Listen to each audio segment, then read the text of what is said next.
नाज़रीन, 25 दिसंबर 1981 की वो दोपहर कभी नहीं भूल सकूंगा। मैं गुलबर्ग में अपने दोस्त के घर बैठा गपशप में मसरूफ़ था।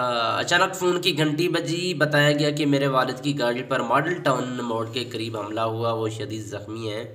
मैं शदीद परेशानी की आलम में घर पहुंचा। देखा कि वालिद साहब के सारे दोस्त अहबाब जमा हैं। एक कमरे में मेरे ताया चौधरी मंजूर इलाही खामोश बैठे थे। मैंने वालिद साहब की खैरियत दरियाफ्त की तो उनके मुंह से चीख निकल गई। मैं समझ गया कि मेरे वालिद अब दुनिया में नहीं रहे। नाज़रीन, आपको बताते चलें कि ये वाक़या चौधरी शुजात हुसैन की किताब सच तो ये है से लिया गया है, जिसमें वो ठीक 40 साल कबल आज ही के दिन अपने वालिद चौधरी ज़हूर इलाही के कत्ल का अहवाल बयान करते हैं। नाज़रीन, मरहूम उस रोज़ अपने दोस्त के घर से मॉडल टाउन की तरफ रवाना हुए। वो मौलवी मुश्ताक को ड्रॉप करने उनके घर जा रहे थे। ज़हूर इलाही गाड़ी की फ्रंट सीट पर बैठे थे। मॉडल टाउन मोड़ के करीब एक कार ने उनकी गाड़ी का पीछा किया और सामने आकर गाड़ी रोक दी। कार सवारों ने स्टेन गनों से अंधाधुंध फायरिंग की। कार के अंदर दो दस्ती बम फेंके, जिनमें से एक ज़हूर इलाही के ड्राइवर नसीम ने उठाकर बाहर फेंक दिया, जबकि दूसरे के फटने से वो मर गया। चौधरी ज़हूर इलाही के सीने में एक गोली लगी।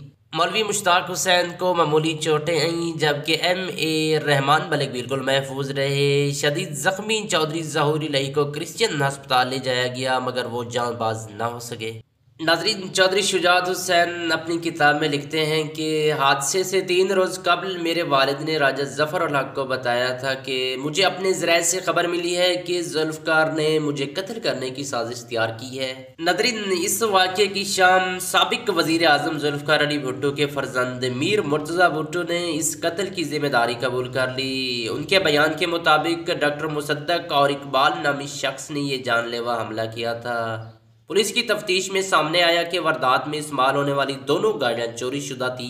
बिल आखिर पुलिस ने अब्दुल रज़ाक नामी नौजवान को इस कत्ल के इल्ज़ाम में गिरफ्तार कर लिया। उसने जुल्फ़कार से अपनी वाबस्तगी और काबुल में ट्रेनिंग लेने का इतराफ़ भी किया। चौधरी शुजात हुसैन इस हवाले से लिखते हैं कि उनकी वालदा ने उन्हें पता लगाने का कहा कि पुलिस ने वाकई असल कातिल गिरफ्तार किया है या खानापुरी के लिए किसी बेगुनाह को अरेस्ट कर लिया है। वालदा के हुक्म पर वो अपने साथियों समेत उसे मिलने थाने चले गए। गुफ्तगू में उससे पूछा कि अगर उसने कत्ल नहीं किया तो बता देता कि उसे रिहा करवाया जाए।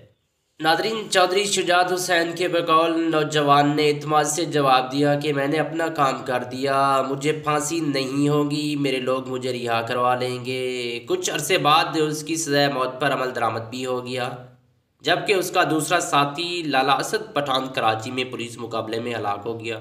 नदरीन, चौधरी ज़हूर इलाही के कत्ल से 15-20 दिन कबल पुलिस ने जेल से उनके साथ टेलीफोन पर बात करवाई थी। इस काम को तश्कील देने के लिए 3 आदमों को सिलेक्ट किया गया, जिनमें आसिफ भट्ट चौधरी ज़हूर इलाही की गाड़ी पर हमले का मकसद मौलवी मुश्ताक की जान लेना चाहते थे।